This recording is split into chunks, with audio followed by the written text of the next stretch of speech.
Ya, saya Agustinus Nahak SMH selaku praktisi hukum dan juga mantan pengacara Nikita Mirzani. Saya menyoroti terkait dengan tuntutan jaksa penuntut umum kepada terdakwa Nikita Mirzani dengan tuntutan 11 tahun dan juga denda 2 miliar. Kalau menurut saya ini tuntutan sangat tidak profesional dan terkesan ini dipaksakan.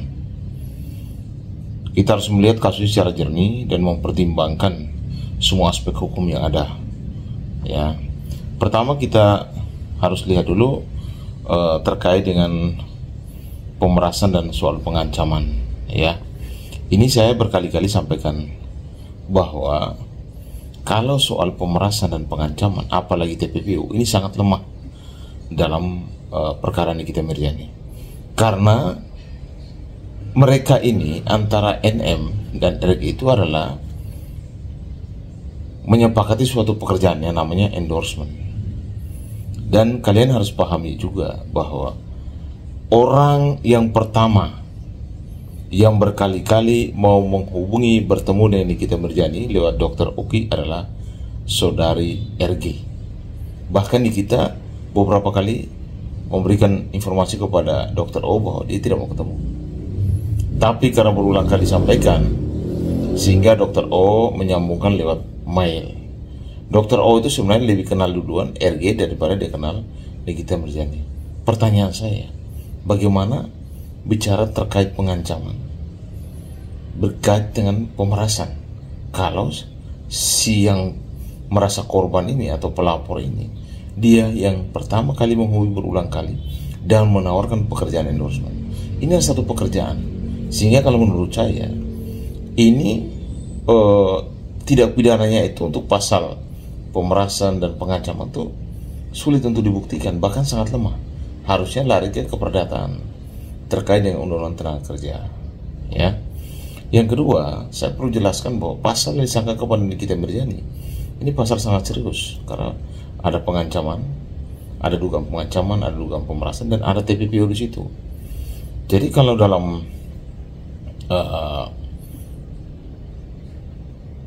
TPPU itu adalah kejahatan serius, diatur di dalam Undang-Undang Nomor 8 Tahun 2010. Namun untuk membuktikan TPPU itu harus ada predikat crime, ya, dan tindak pidana asal yang jelas.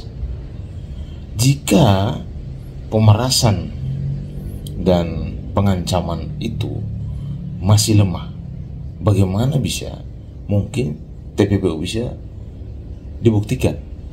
Ya, ini seperti membangun rumah di atas fondasi yang sangat rapuh. Kalau menurut saya, ini kan pandangan saya sebagai seorang praktisi hukum. Jadi benar, sangat jelas bahwa JPU harus membuktikan dakwaannya, ya, beyond reasonable doubt. Tidak boleh ada keraguan sedikit pun dalam kasus ini. Banyak sekali celah yang bisa diperdebatkan. Misalnya, apakah aliran dana yang mencurigakan? Apakah dana yang diberikan itu adalah tidak pidana? Semua ini harus dibuktikan secara meyakinkan. Saya kira setiap warga negara berhak untuk membela diri dan menyampaikan pendapatnya di pengadilan. Hakim itu, terutama majelis hakim yang memeriksa perkara Nikita Mirzani, harus tetap objektif mempertimbangkan fakta-fakta hukum yang ada. Jadi bukan karena opini atau bukan karena emosional, ya. Kalau menurut saya ini kan sudah ada tuntutan 11 tahun dan denda 2 miliar. Waktunya tim kuasa hukum NM untuk melakukan pledoi atau nota pembelaan, dan tim kuasa hukum Nikita Mirzani harus menyusun pledoi yang komprehensif, membantah semua dakwaan JPU yang benar-benar sangat merugikan Nikita Mirzani.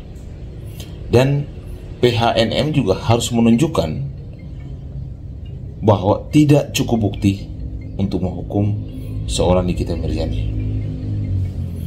Saya selalu optimis dengan keadilan jika kita berpegang pada hukum dan fakta yang ada. Saya yakin hakim akan membuat keputusan yang berbeda, ya, karena Nikita memiliki hak mendapatkan pembelaan yang sebaik-baiknya, dan kita semua berharap keadilan itu ditegakkan, ya. Dan saya berharap bahwa semoga keadilan itu berpihak pada yang benar. Saya pribadi sebagai seorang praktisi dan juga mantan pengacara Nikita Mirzani berharap bahwa proses sudah sampai tuntutan 11 tahun dan denda 2 miliar, dan sudah waktunya untuk tim hukum NM untuk melakukan pembelaan. Dan saya masih punya keyakinan bahwa majelis hakim yang memeriksa perkara Nikita akan objektif dan akan melihat semua fakta, bukti, saksi yang dihadirkan, bahkan ahli yang dihadirkan oleh NM untuk membuktikan bahwa dirinya tidak bersalah. Toh kalau dalam pertimbangan hakim melihat fakta yang ada, bahwa ternyata pasal yang disangkakan kepada Nikita, pemerasan dan juga ada dugaan pengancaman dan TPPU tidak terbukti, ya harapan saya supaya Nikita Mirzani divonis bebas.